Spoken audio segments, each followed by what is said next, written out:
重生吗？那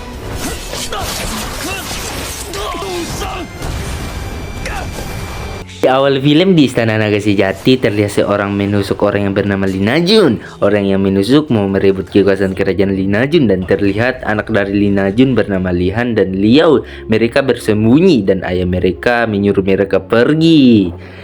Dan ia pun mati dengan orang yang menusuk bernama Li Tianxing. Ia pun berhasil merebut tahta kerajaan.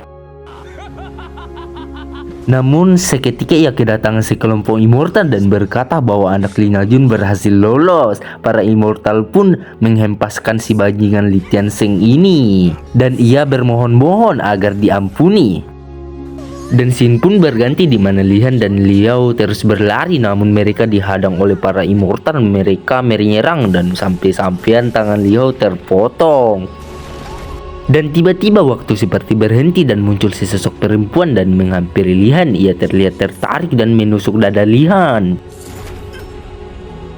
Gadis itu bernama Jiu Tian lalu berkata, "Selamat datang di alam dewa tanpa akhir." Dan tak berselang lama, 7 tahun pun kemudian di istana Shenglong terlihat beberapa orang dirantai dan disiksa. Dan kembali di dalam kerajaan terlihat Li Tianxing tidak percaya bahwa Lihan masih hidup karena benda yang ia pegang menunjukkan Lihan masih hidup. Dan dari arah belakang seorang berkata bahwa benda itu rusak. Dan di luar terdengar keributan dan kita diperlihatkan Lihan udah dewasa. Ia menerobos masuk dan menghampiri si bajingan Li Tianxing ini untuk membalaskan dendam. Namun di samping Li Tianxing ada seorang ahli yang bertopeng. Orang bertopeng pun maju menyerang dan mereka pun bertarung.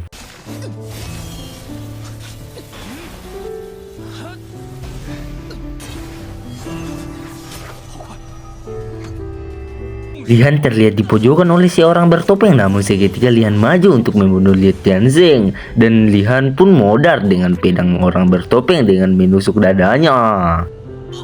Li Tianxing senang karena Lihan udah mati dan memuju orang bertopeng, namun seketika mayat dari Lihan bangkit kembali dan mengeluarkan suara wanita, dan ternyata ia adalah wanita yang menghampiri Lihan yang bernama Jutian. Dan orang berjahanam-hanam ini meminta tolong ke orang bertopeng, namun ternyata orang bertopeng adalah Lihan sendiri. Ia pun menghempaskan paman jahanamnya dan berteriak kalau sang pemberontak sudah dibunuh dan ia akan duduk di singgasananya. Dan para penduduk dan para prajurit memberi hormat kepada kaisar barunya. Kemudian di aula berkabung istana, Lihan meratapi masa-masa pas bersama keluarganya.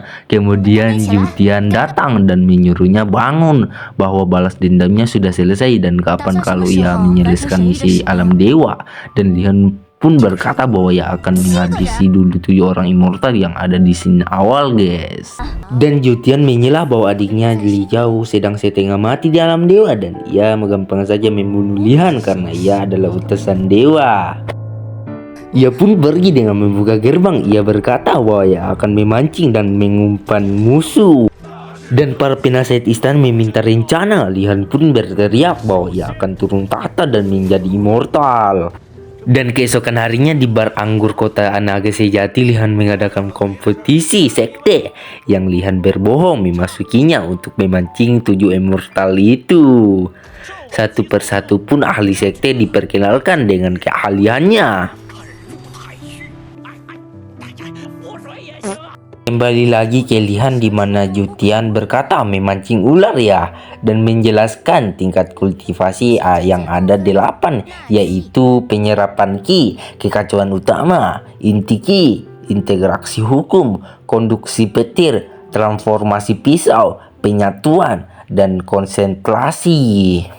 Dan yang paling remah dari 7 immortal itu berada di tingkat interaksi hukum. Dan tiba-tiba terlihat seonggok manusia menyerang di mana tempat Lihan berada. Namun ia dikejutkan dengan Lihan nggak ada di tempat. Dan ternyata Lihan tepat berada di belakangnya. Ia menyerang namun dengan mudah dibanting oleh Lihan.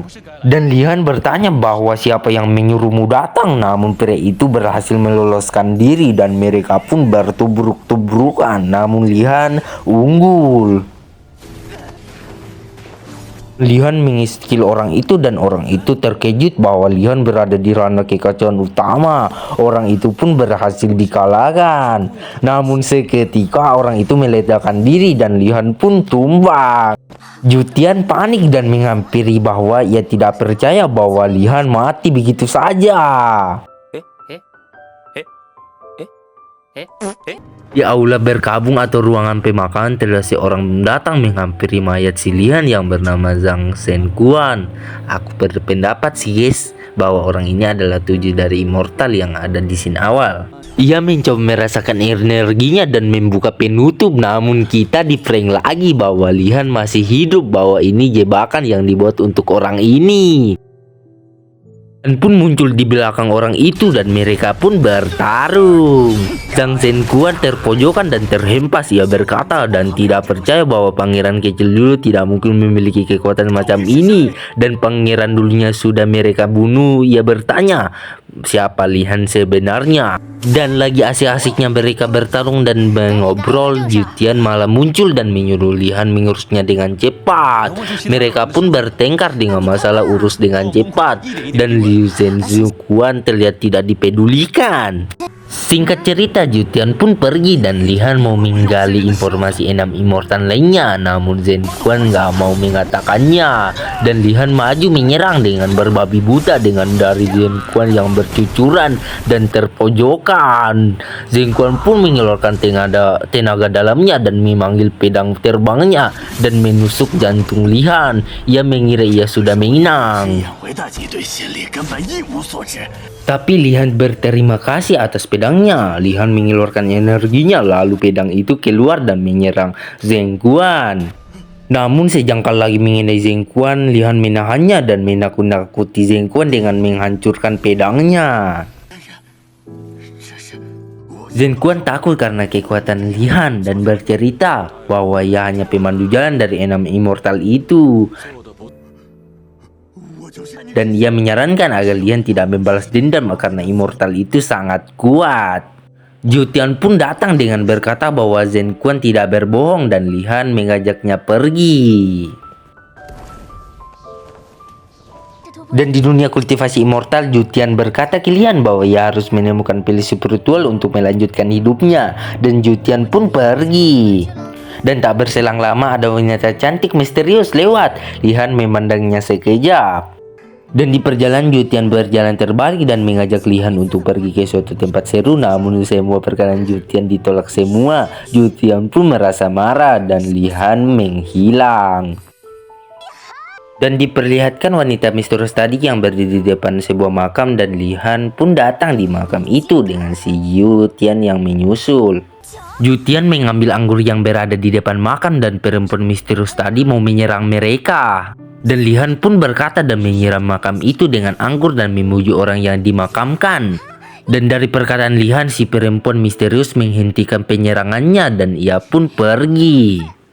Dan tak berselang lama mereka mau melanjutkan perjalanan dan Lihan menemukan sebuah benda. Lalu ia dikejutkan oleh benda itu. Dan di penginapan Lihan menebak-nebak plat-plat giok itu berasal dari mana. Dan Jutian melempar banyak plat ke Lihan bahwa itu ada banyak di sepanjang jalan. Lihan pun bertanya di mana Jo mencurinya, namun Jo berbohong kalau ia tak mencurinya. Kemudian Jutian menjelaskan bahwa plat bertuliskan hitam itu adalah sertifikat untuk memasuki sekte. Dan Lihan bertanya di mana sekte itu. Dan keesokan harinya pun tiba, Lihan pun sampai di pavilion Lin Yinhai dengan mengira bahwa anjing yang mengikutinya adalah Jutian yang menyamar. Dan Jutian pun muncul dengan marah dan pamer berkata bahwa ia adalah utusan dewa dan mempunyai penyembunyian surgawi. Dengan Jutian pun menghilang lagi dengan bersamaan dengan orang yang datang berguling-guling. Dan di tempat pembuktian atau ujian masuk, para pendaftar dihadang oleh seonggok manusia. Nggak tahu namanya, kita panggil aja Jamal. Jamal terus menghadang para pendaftar masuk ke pavilion Lun Yin Hai, dan para pendaftar terus mengoceh bahwa Jamal adalah anak tetua yang berada di ranah puncak Intiki, dan Jamal dengan mudahnya menghadapi mereka hingga terhempas. Namun seketika Lin Han maju dan menghajar Jamal dengan bertubi-tubi. Dan Lin Han menyatakan dirinya menang dan resmi jadi murid pavilion Lun Yin Hai. Namun tetua dari sekte itu berkata bahwa ada ujian kedua, yaitu memanggil hujan. Namun para pendaftar Ryu berkata bahwa yang bisa mengendalikan hujan yaitu ranah di atas integrasi hukum. Mereka pun Ryu dengan pavilion Lin Yin Hai yang menipu mereka.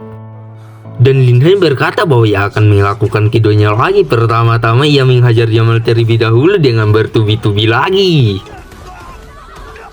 Kemudian Jamal menyuruh tetua atau pamannya membunuh Lin Han. Paman Jamal pun maju, namun dengan santainya Lin Han membengkokkan tangannya dan mengeluarkan jurus immortal, yaitu pengendalian angin, dengan menghempaskan tetua itu. Lin Han pun maju dan berkata apakah dia udah layak diterima. Namun Jamal marah dan mengeluarkan jurus, dan tiba-tiba Lin Han memukulnya dan membuatnya mati. Kemudian paman dari Jamal terus mengoceh dengan mengancam Lin Han dengan melaporkan ia ke Master Pavilion. Dan seketika Jamal bangun dengan dirasuki oleh Jutian dengan cara mengoceh dan memohon-mohon dan bunuh diri.